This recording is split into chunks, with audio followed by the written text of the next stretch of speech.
Hello, it's been a while since I've seen you, and I want to check in and give you an update of what I perceive to view in the collective that funnels into ourselves and from ourselves that funnels out to the collective in this life that we're all a part of.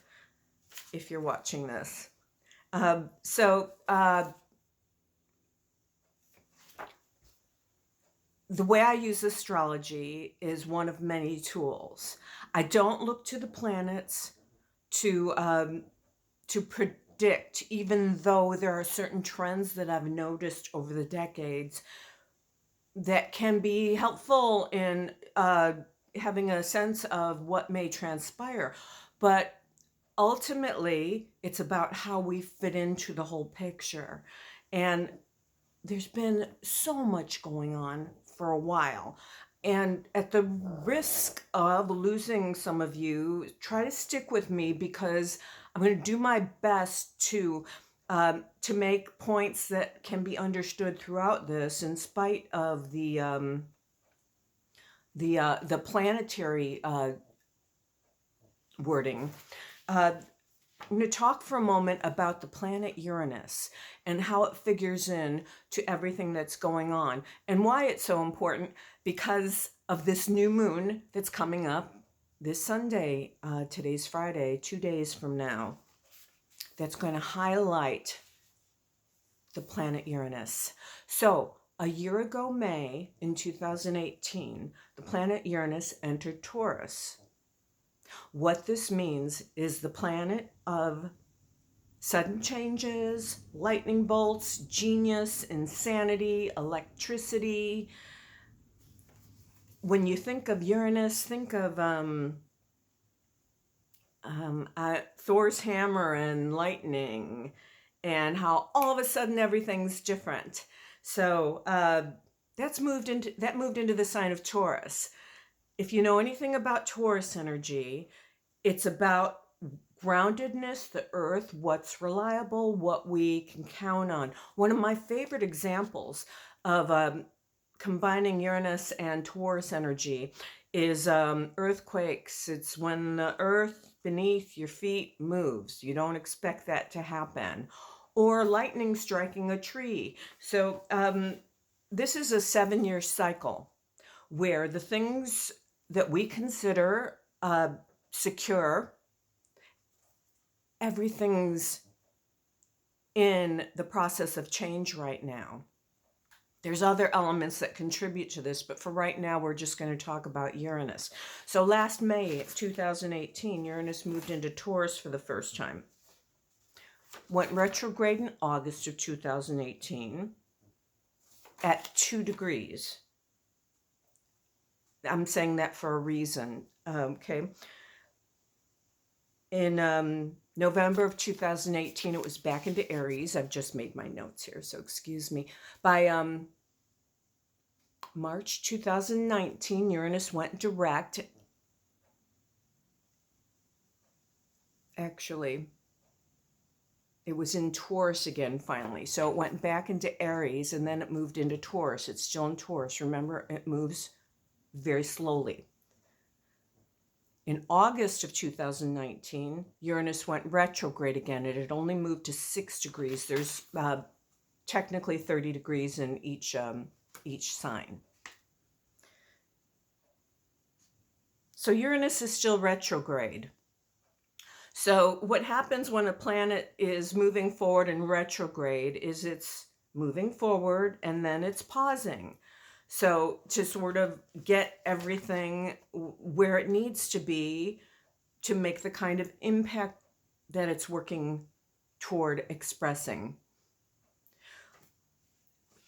I'll finish up this technical-ish cycle by letting you know in January 2020, the Uranus direct is finally at 2 degrees again, the spot where it initially went retrograde. So here's the thing. This new moon on Sunday makes direct contact with the planet Uranus. So moon cycles determined. They're felt through the next month. So think of this as potential for sudden erratic changes, shocks, surprises in things that felt like they should have always been the same.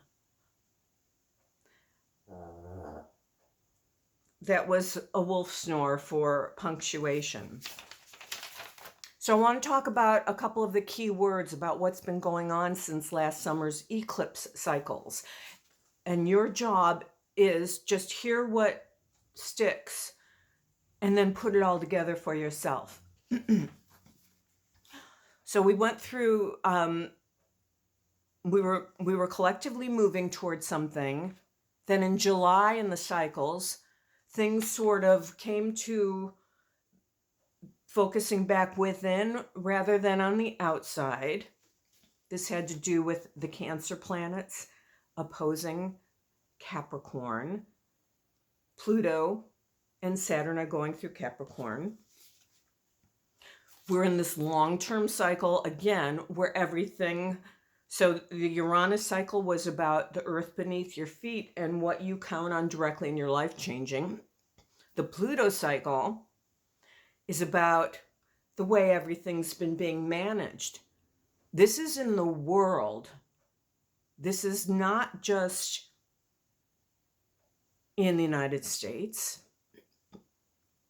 And it's ultimately in yourself in the world, because this all works together. This doesn't work without that, and that doesn't work without this. So, are you with me? Are you still with me?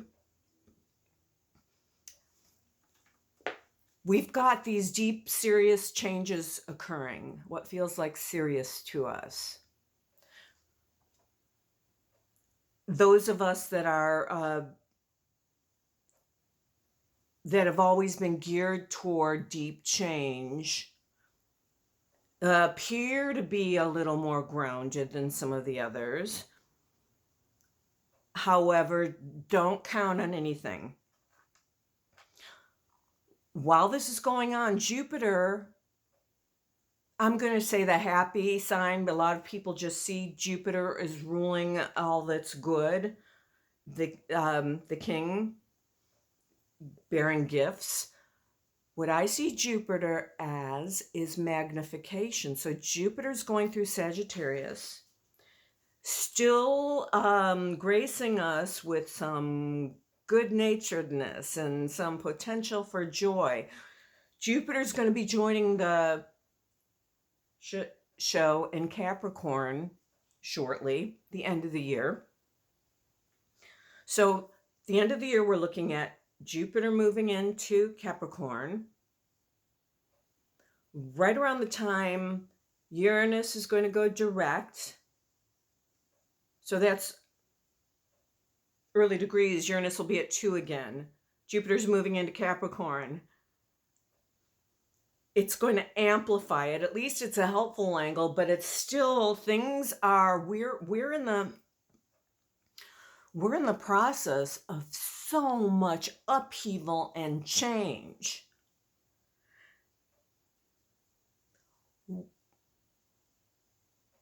Last month's moon cycles, for me personally, what I noticed inside of myself and then collectively, were greatly about what I call initiation. Feeling imbued with this energy of change, and then having to do what you can to balance it. We keep balancing it as this is all occurring. So then what we've moved into since then, the words are, and these are interchangeable, authenticity and mask.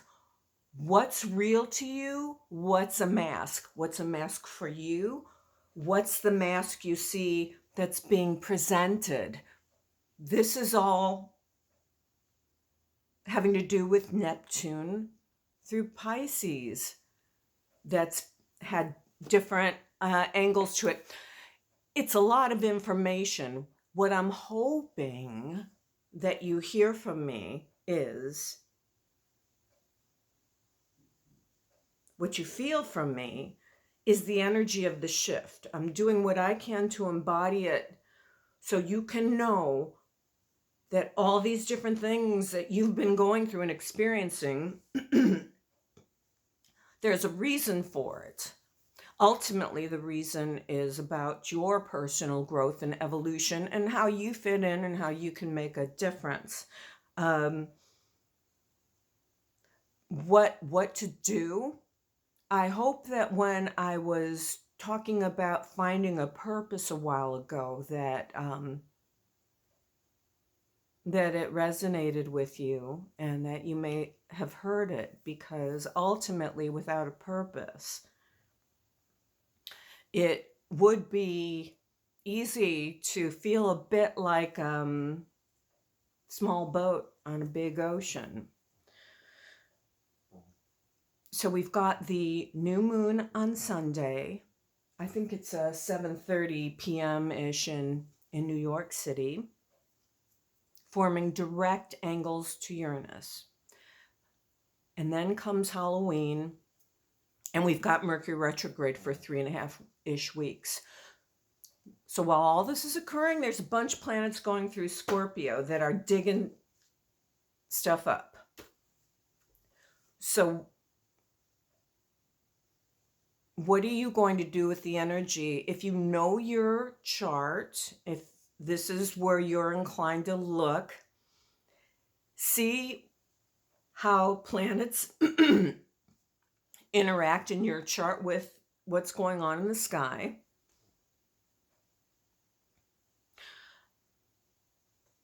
If you have a question that's not directly related to your personal chart, feel free to ask me. I'll do my best to get to it.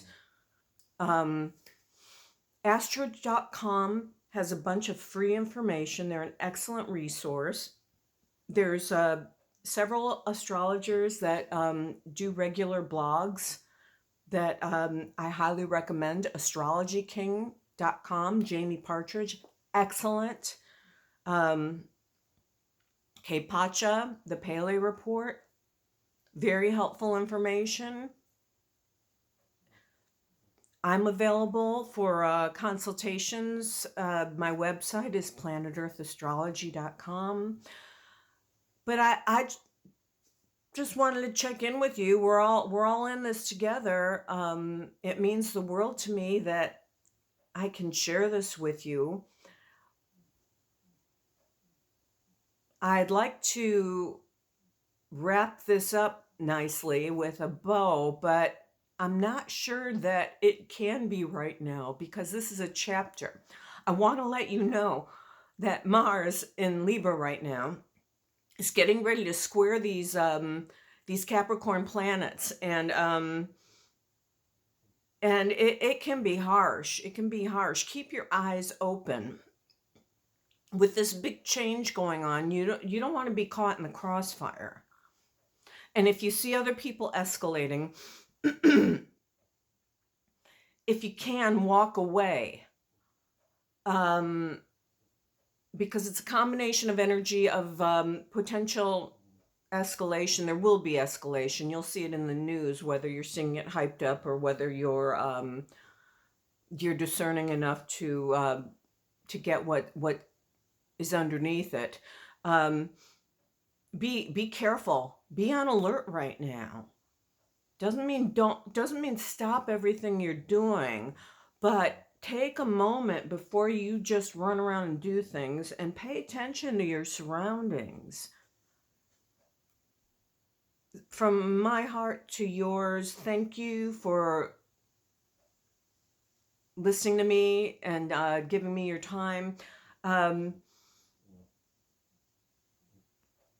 I'll do what I can to be more concise in the future, but I just, there's a lot going on and I wanted to do what I could to touch on it. So see you next time.